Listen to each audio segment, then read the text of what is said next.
안녕하세요. 저는 슬하에 눈에 넣어도 아프지 않을 아이가 3명이나 있는 51살인 남자이자 가장입니다. 아니, 가장이었다고 하는 표현이 더 맞는 것 같네요. 현재 첫째와 둘째는 둘 다 딸이고 막내는 아들입니다. 첫째는 중학교를 다니고 있고 둘째는 아직 초등학생이죠.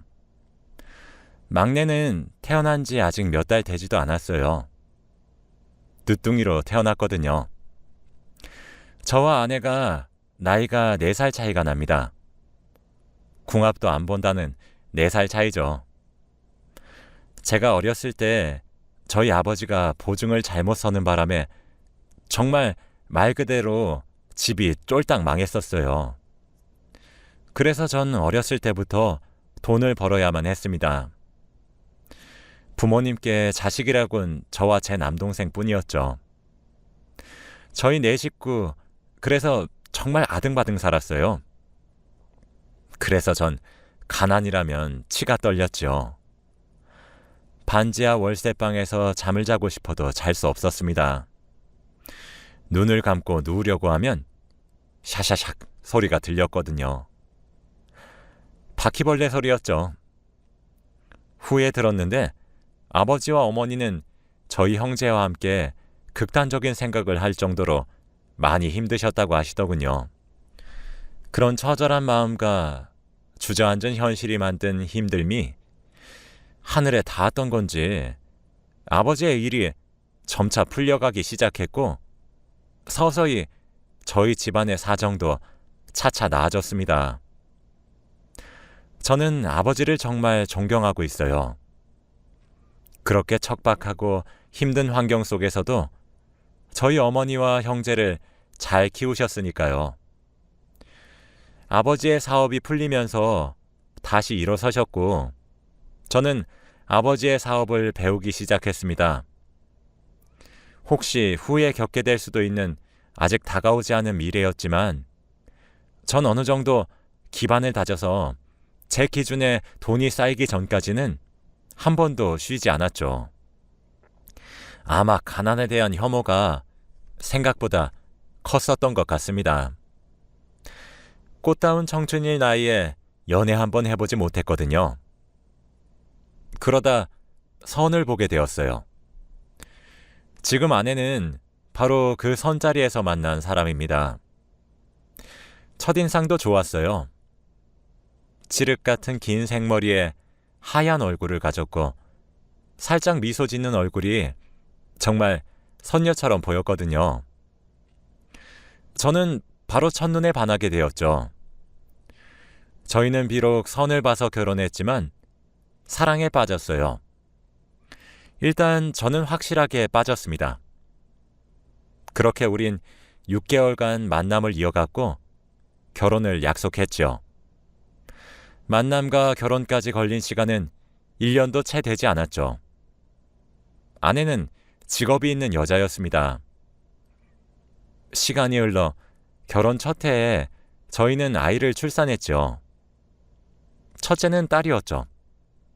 전 아직도 그때가 눈에 선해요. 조그마한 아기를 직접 안아보았을 때 말이죠. 몇 년 지나지 않아 저희는 둘째도 낳았습니다. 둘째 또한 딸이었어요.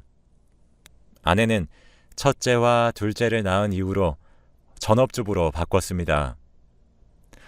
아무래도 자식들은 엄마 손에 커야 되는 것 같다고 하면서 말이죠. 아내는 직업에 대한 프라이드가 매우 높았는데 자식들을 위해 그런 희생을 하니 저로선 정말 고마운 뿐이었어요. 그렇게 저희 가정은 정말 화목했습니다. 저희 집에서도 시집살이에 시옷자도 꺼내지 않았고 처가댁에서는 사위는 백년 손님이라며 어화둥둥 해주셨죠. 전 아버지 사업을 물려받아 일을 하고 있어서 아이들을 키우는 데에 있어 재정적인 부담도 없었어요. 완벽했습니다. 시간이 많이 흘러서 젊었을 적 뜨거운 사랑은 사라졌지만 전 여전히 은은하게 아내를 사랑하고 있었죠. 그런데 몇 달 전 네 식구가 모여서 저녁을 먹고 있었는데 아내가 제게 할 말이 있다고 하더군요. 밥을 먹으면서 하라고 했더니 둘이서 할 얘기라고 하더라고요.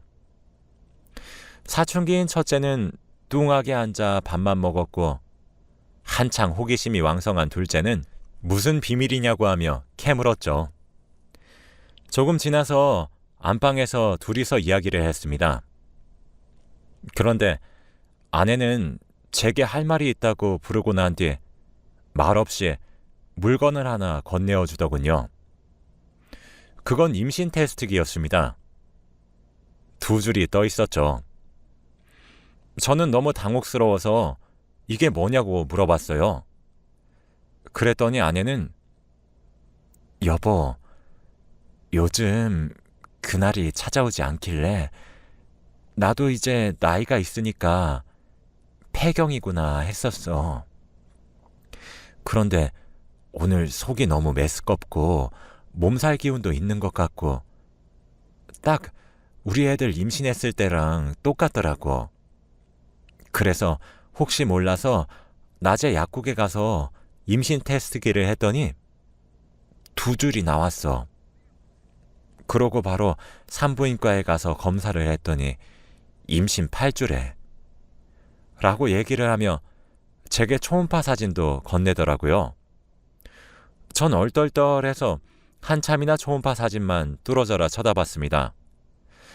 아무런 말도 하지 않은 제 반응이 어색하고 무서웠던 건지 아내는 옆에서 말을 계속 걸었어요. 저는 여보, 그래도 우리 나이가 있잖아. 이러다가 여보 몸이 상하면 어떡하려고. 라고 조금 회의적이게 말을 했죠. 아내는 그래도 이미 생긴 아이잖아. 난 낳고 싶어. 당신이 돈을 못 벌어다 주는 것도 아니고. 응? 이라며 낳자고 하더라고요. 그래서 저희 부부는 신이 주신 선물이라고 생각하기로 했어요. 늦둥이지만 낳기로 결심했죠. 아무래도 아내가 나이가 있는지라 임신 기간 저희 가족 모두가 지극정성으로 대했어요. 아이 태명도 행복이라고 지었죠. 이제 애들도 학교에 들어가기도 했고 아무래도 딸 자식들이라 사춘기가 오면서 아빠를 멀리해서 서운하던 차였는데 행복하기도 하더라고요. 행복이는 아들이었습니다. 저는 늦게 생긴 제 아들과 뭐를 하며 지낼지 먼 미래까지 상상하면서 살았죠. 행복이가 생기면서 저희 부부 사이도 정말 많이 살가워졌고 가족 사이도 끈끈해졌습니다. 그런데 믿기지 않은 일이 일어났어요. 행복이를 출산하는 날 아내는 노산이기도 해서 출산 과정을 정말 고통스러워했습니다. 18시간 진통 끝에 행복이를 낳았거든요. 그런데 아이의 혈액형이 AB형이라고 간호사가 말씀하시더라고요. 저는 O형이고 아내는 A형입니다. 제가 가방끈이 그리 길진 않지만 저와 아내 사이에 나올 수 있는 혈액형은 A형과 O형뿐이란 걸 알아요. AB형이 나올 수 없다는 사실을 말이죠. 정말 믿기지가 않았습니다. 2번, 3번 물어봐도 AB형이라고 하더군요. 그러면서 처음 신생아일 때 아이의 혈액형은 산모의 DNA가 섞여 있어서 그리 정확한 편은 아니라고 추후에 따로 검사를 받아보는 게 더 정확할 것 같다고 하시더군요. 하지만 잔잔한 호수에 던져진 돌은 커다란 파문을 일으켰습니다. 제게 불신의 싹을 심어주었죠. 저는 나중에 검사를 받을 수 있는 시기까지 기다릴 수 없었어요. 아닐 거라고 아내를 정말 믿었지만 그래도 제 두 눈으로 확인하고 싶었죠. 그래서 아내 몰래 행복이와 저의 친자 검사를 의뢰했습니다. 결과는 불일치로 나왔더군요. 그래도 믿기지가 않아서 아내와 행복이의 친자 검사를 의뢰했죠. 차라리 아이가 바뀌었다고 믿고 싶었거든요. 그런데 아내와 행복이는 친자 검사가 일치하더군요. 그렇게 전 절망에 빠졌습니다. 마음 같아서는 아내에게 소리를 지르고 화를 내고 싶었어요. 하지만 어떻게 며칠 전에 노산으로 아이를 힘겹게 낳은 아내에게 그럴 수 있었겠습니까? 아내는 제가 뒤에서 이런 검사를 한 것은 꿈에도 모르는지 행복이와 제가 어디가 어떻게 닮았는지 제잘제잘 떠들어대더군요. 그래서 그냥 이 사실을 제 가슴에 묻기로 결심했습니다. 이미 낳아버린 아이고 저와 아내 사이에는 첫째 딸과 둘째 딸이 있었으니까요. 마음 같아서는 저도 용서하고 싶지 않았지만 아이들을 위해 덮고 넘어가려고 했어요. 비록 행복이가 제 혈통으로 생긴 아이는 아니었지만 아내가 임신한 동안에 아내뿐만 아니라 저도 행복이를 제 자식이라고 여겼으니까요. 아내가 몸을 추스리고 난 후 그 부분은 정리하고자 마음먹었습니다. 그리고 이왕 이렇게 마음을 먹은 거 전 더 이상 저와 아내 사이에 자식이 없어야 된다고 생각했어요. 제 불안의 씨앗을 사라지게 만들기 위해서였죠. 그래서 그 발걸음을 내딛고자 했습니다. 만약 정말로 저와 제 아내 사이에 늦둥이가 또 생겨버린다면 그 길고 긴 임신 기간 동안 전 너무 괴로울 것 같아서 그 싹을 아예 없애버리려고 했죠. 비뇨기과에 내원해서 더 이상 아이를 가지지 않을 수 있는 수술을 하고 싶어서 왔다고 했어요. 정관 수술을 하는 이유는 아이가 셋이라서 하고 싶어서 그런다고 말을 했죠. 그리고 검사를 받았는데 진짜 전 믿기지 않는 결과를 듣게 되었습니다. 제가 원래부터 임신 계획조차 할 수 없는 몸이라고 말씀해 주시더라고요. 의사 선생님은 제게 결과를 알려주시며 조심스레 말씀을 했습니다. 슬아의 자녀가 셋이 있다고 했는데 친자 검사를 의뢰해 보는 것이 어떻겠냐고 말이죠. 진짜 그 결과를 들었을 때 참담함과 비참함, 그런 온갖 감정이 들었어요. 말로 표현이 잘 안 되었던 것 같네요. 정말 딱 미치고 팔짝 뛴 노릇이었죠. 무슨 정신으로 집으로 돌아왔는지 모르겠습니다. 집으로 돌아온 저는 일단 아무렇지 않은 척을 했어요. 그리고 모두가 잠든 시간에 일어나서 정말 눈물을 머금고 아내와 제 두 딸의 머리카락과 칫솔을 챙겼어요. 다음날 제 머리카락과 칫솔과 함께 친자 검사를 의뢰했습니다. 당연히 결과는 제 자식들이 아니라고 나왔죠. 아내와는 일치했고 저와는 불일치했거든요. 아마 첫째와 둘째 둘 다 A형이라 제가 그 긴 세월 동안 모르고 지낼 수 있었나 봅니다. 사람이 너무 커다란 분노를 마주하게 되면 오히려 냉정해진다더니 제가 딱 그랬어요. 반백년을 넘게 살았어도 이런 일은 어떻게 헤쳐나가야 할지 감이 잡히지도 않더라고요. 전 회사에 휴가를 하루 냈습니다. 두 딸은 낮에 학교를 갔고 늦둥이인 행복이는 아내가 노산으로 힘들어해서 고용한 도미에게 맡기고 작은 방에 잠시 들어가 있어 달라고 했어요. 안방에 아내와 저만 남았죠. 아내는 여보, 갑자기 무슨 일이야? 하며 의아스럽게 저를 쳐다보더군요. 저는 당신 나한테 할 말 없어? 라고 물었습니다. 아내는 갑자기 무슨 소리냐며 영문을 모르겠다는 표정으로 저를 올려다보더군요.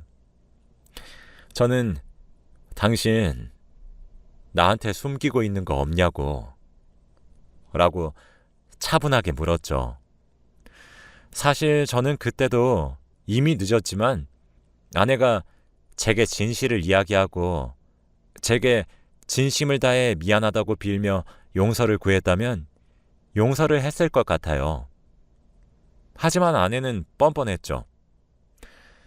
여보, 갑자기 무슨 뚱딴지 같은 소리야. 오늘 출근 안 해도 돼? 라며 말을 돌리는 아내에게 저는 조용히 서류를 내밀었습니다. 첫째와 둘째, 그리고 막내까지 저희 부부와 친자 검사를 한 내역이었죠. 아내는 제가 내민 서류에 처음엔 의아하다는 듯 받아들이고 읽기 시작하더니 점차 사색이 되어 가더라고요. 얼굴색이 점차 창백해지더라고요. 당신 어떻게 나한테 이렇게 끝까지 뻔뻔하게 나와? 내가 그래도 정말 당신 입으로 듣고 싶었어.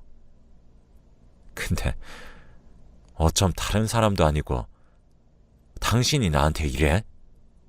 라고 물었더니 아내는 아직 회복도 되지 않은 몸으로 일어나 침대에서 무릎을 꿇더군요. 무슨 말을 듣지도 않았던 상태였지만 무릎을 꿇고 있는 하얗게 질린 안색의 아내를 보고 저는 그제서야 실감했습니다. 아, 지금 나한테 벌어진 이 말도 안 되는 상황이 진실이구나 싶더라고요. 그제서야 말이죠. 그런 아내의 모습을 가만히 보고 있자니 정말 쏟아붓고 싶은 말이 한가득이었는데 나오지도 않더군요. 저는 그저 당신 입으로 말해. 지금 이게 다 무슨 상황인지. 만약 지금 내뱉는 말도 나중에 내가 알아봤을 때 거짓이 포함되어 있다면 당신 각오해야 할 거야. 지금 정말 당신 때려 죽여도 내가 받은 상처랑 지금 느끼고 있는 감정 안 풀려. 당신 입으로 진실만 말해. 당신이 거짓말을 해도 상관은 없어. 난 일단 그 사실을 믿을 거고 나중에 거짓이라는 게 들키면 감당할 사람은 당신일 테니까. 어디 한번 설명해봐. 라고 차분히 말할 뿐이었죠. 그렇게 전 그날 아내에게 모든 진실을 듣게 되었습니다. 정말 기가 막혔죠. 사실 그때 느낀 감정은 표현을 할 수 없을 정도입니다. 아내가 끄끄 울면서 털어놓았어요. 사실 당신이랑 선을 보기 전에 나 원래 사랑하는 사람 있었어. 근데 그 사람 직업이 변변찮았어. 막노동을 하는 사람이었거든. 당연히 우리 집에선 그 사람과 결혼하는 것을 반대했지. 그렇게 거의 강제로 선자리를 나가게 되었고 그때 어거지로 나간 선자리에서 만난 사람이 바로 당신이야. 당신은 괜찮은 사람이었어. 돈도 잘 벌었고 착했고 다정했으니까 집에서는 그 사람과 정리하고 당장 당신이랑 결혼을 하라고 종용하기 시작했었어. 그래도 난 흔들리지 않아야 되겠다고 생각했지. 근데 그때 내가 임신을 하게 된 거야. 나는 내 아이가 부족하더라도 사랑만 받고 자라길 바랬어. 그래서 당시 그 남자에게 임신했다고 털어놨었지. 그런데 도망가 버렸어. 남겨진 나에게 당신 말고는 선택지가 없었어. 이미 내 뱃속에 자리 잡고 있는 새 생명을 지운다는 생각은 하지도 못했지. 기왕 이렇게 된 거 평생 당신에게 죄인이라 생각하고 살더라도 내 뱃속에 있는 아이는 풍족한 환경에서 태어나 다정한 당신에게 사랑받고 자라길 바랬어. 그래서 당신이랑 사랑을 나누고 난 뒤에 결혼을 했어. 그러고 평화로웠고 난 나름대로의 행복을 찾았어. 나도 당신에게 최선을 다해야겠다고 다짐했었고, 무엇보다 아이를 예뻐하는 당신이 너무 좋았었거든. 그런데 몇 년 뒤에 그 사람이 날 찾아왔더라고. 어떻게 알고 찾아온지는 모르겠어. 근데 갑자기 아이를 보고 싶다고 하면서 첫째를 보여달라고 하더라고. 그렇지 않으면 당신에게 가서 모든 진실을 까발리겠다고 협박하면서 말이야. 난 절대 그럴 수 없다고 그렇게 말했어. 지금 내 남편에게 진실을 말할 수도, 그리고 잘 지내고 있는 우리 아이에게 혼란을 줄 수도 없다고 했어. 그랬더니 내게 돈을 요구했어. 5천만 원만 주면 조용히 포기하고 떠나겠다고 하더라.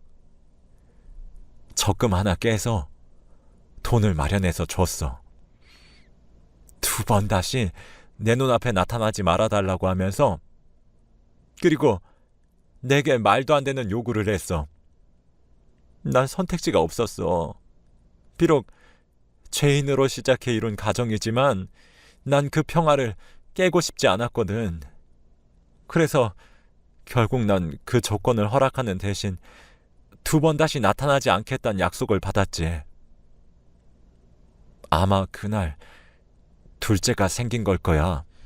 나도 처음엔 둘째가 그 사람 아이인 줄 몰랐어. 그런데 둘째가 커갈수록 자꾸 그 사람을 닮아가는 것 같아서 나도 몰래 당신이랑 둘째 친자 검사를 의뢰했었어. 결과는 당신이 받은 결과랑 똑같아. 근데 당신이 둘째를 너무 이뻐하니까 나도 정말 용기가 나지 않아서 그냥 이렇게 묻어가려고 했어. 미안해. 나 당신한테 정말 씻을 수 없는 죄를 지은 것은 맞아. 정말 미안해. 이라고 아내는 제게 털어놓았습니다. 아내 입에서 진실이 나오면 나올수록 저는 정말 다리에 힘이 풀리더라고요. 털썩 주저앉은 저는 그래. 첫째랑 둘째는 그렇다 치자. 그럼 행복이는 뭐야? 행복이는 누구애야? 라고 소리쳤죠. 아내는 한동안 아무런 말을 하지 않고 입술만 달싹였습니다. 지금 당신이 여기서 나한테 더 숨길 일이 있단 거야? 당장 말 안 해? 라고 다그치자 아내는 입을 열었죠. 행복이는 아마 혜민이 아빠일 거야. 저는 그때 맥이 탁 풀렸습니다. 혜민이는 첫째 딸의 단짝 친구거든요. 지금 같은 중학교, 같은 반이죠. 초등학교 때부터 꼭 붙어 다녔던 아이입니다. 아내는 나도 정말 그러려고 그랬던 게 아니야. 당신도 알다시피 혜민이 아빠 부인이랑 사별하고 혼자 키우잖아. 첫째 학부모 회의할 때나 뜨문뜨문 보다가 한 번 만나서 밥을 같이 먹은 적이 있었거든. 근데 너무 다정하더라고. 사실 당신이랑 15년 가까이 결혼 생활을 하면서 우리 점점 소원해져 갔잖아. 그래서 정말 잠깐 느끼는 봄바람이라고 생각했어. 근데 미안해 라고 하더군요. 전 결국 끝까지 붙잡고 있던 이성의 끈을 놓아버렸습니다. 당신 미쳤어? 정신이 어떻게 된 거 아니야? 남자의 눈이 멀었어? 어떻게 하나도 아니고 셋을 속여? 어떻게 나를 이렇게 기만하냔 말이야! 만약 이번에 낳은 애도 혈액형이 A형이었으면 날 평생 속일 작정이었단 거잖아. 그리고 당신은 우리 사이가 옛날처럼 불타는 사랑이 아니라서 그저 우리 관계가 소원해져서 불륜을 저질렀단 게 지금 자랑이야? 그게 말이나 된다고 생각해? 어쩜 그딴 걸 이유라고 갖다 붙이는 거야? 라고 소리를 질렀습니다. 아내는 제가 쌍욕을 하고 소리를 질러도 무릎을 꿇고 눈물을 흘리며 그저 미안하단 말만 앵무새처럼 반복했어요. 사실은 아내가 정말 최근에 낳은 아이 아빠가 혜민이 아빠가 아니라 결혼 전 그 남자의 아이였다고만 했어도 용서했을 겁니다. 애들이 무슨 죄가 있겠습니까? 안 그런가요? 이미 내 자식으로 10년 이상 키워왔고 그래서 아내를 용서했을 거예요. 그런데 막내의 아빠가 혜민이의 아빠라뇨. 첫째, 둘째 아빠도 그 사람인 것도 기가 막혀 죽겠는데 어떻게 첫째의 단짝 친구의 아버지란 작자가 막내의 아빠겠냐는 말입니다. 전 이혼을 결심했습니다. 이혼해. 협의 이혼으로 하자. 내가 그동안 같이 산 예정을 봐서 위자료는 청구하지 않을게. 그냥 조용히 몸만 가지고 나가. 당신이 날 속여먹은 그 10년이 넘는 세월 동안 첫째랑 둘째는 내가 딸로 생각을 해버렸으니까 두 아이는 내가 계속 키울 거고 아이들이 커서 어른들의 사정을 이해할 수 있는 나이가 된다면 이혼하게 된 이유도 상세히 말할 거야. 근데 당신이 최근에 낳은 막내? 걘 내가 안 키워. 혜민이 아빠한테 가서 양육비를 내놔라 난동을 피우든 고성을 지르든 상관도 하지 않을 테니까 막내 데리고 몸만 조용히 나가 라고 통보했죠. 아내는 제게 미친 듯이 빌기 시작했습니다. 여보, 제발 이혼은 안 돼. 내가 잘못했어. 내가 정말 미안해. 죽을 죄를 졌어. 진짜 평생 당신한테 죄인으로만 살게. 응? 제발 이혼하자고만 하지 마. 라며 바짓가랑이를 잡고 매달리더군요. 전 그런 아내를 뿌리치며 말했습니다. 아니, 내가 봤을 땐 당신 그거 정신병이야. 일주일 안으로 짐 싸서 친정으로 가든 혜민이 아빠 집으로 들어가든 당신 알아서 해. 일주일 안으로 집에서 막내랑 당신 안 나가면 그땐 내가 어떻게 하나 한번 지켜봐. 당신도 알지? 나 지금 많이 참고 있단 걸 말이야. 라고 말이죠.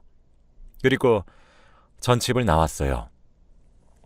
일주일 뒤 집으로 돌아가 보니 아내는 친정으로 간 모양이더라고요.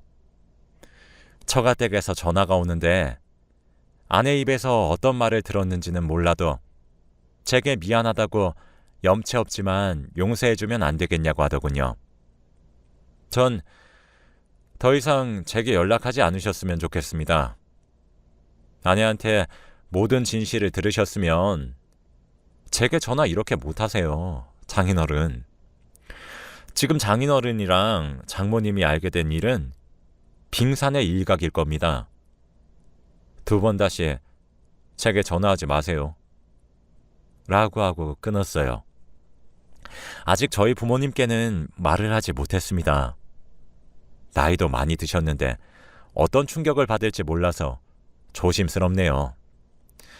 현재는 아내에게 협의이혼 서류를 내밀었지만 아내는 그저 미안하다, 잘못했다고 말을 하며 제게 매일같이 연락을 해옵니다. 계속 질질 끌 것 같아 조만간 마무리 지으려고 해요. 협의이혼을 해주지 않는다면 이혼 소송을 하는 쪽으로 생각하고 있습니다. 변호사도 알아봐야 되겠죠. 초등학생 딸은 엄마를 매일 밤 찾지만 눈치를 보는 듯 합니다. 중학생인 첫째도 엄마를 찾을 줄 알았는데 그렇지도 않네요.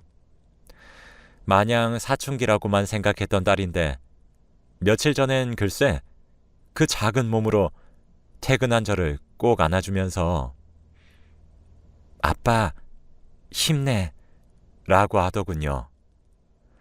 아이가 아장아장 걷고 다니고 아빠라고 처음 불렀을 때가 엊그제인 것 같은데 벌써 다 컸나 봅니다. 아마 첫째에게는 제가 조만간 진실 중 일부분을 얘기해도 될 것 같다는 생각이 드네요. 그리고 나서 둘째는 첫째와 제가 어떻게든 달래보려고 해요. 사실 아직은 아무것도 정리된 것이 없습니다. 하지만 그저 가난을 피해보겠다고 열심히 앞만 보고 달려서 그런지 이런 일을 하소연할 친구조차 근처에 하나 없단 사실은 좀 서글프네요. 그래서 이렇게 글을 쓰게 되었습니다. 제 긴 하소연을 읽어주셔서 감사해요.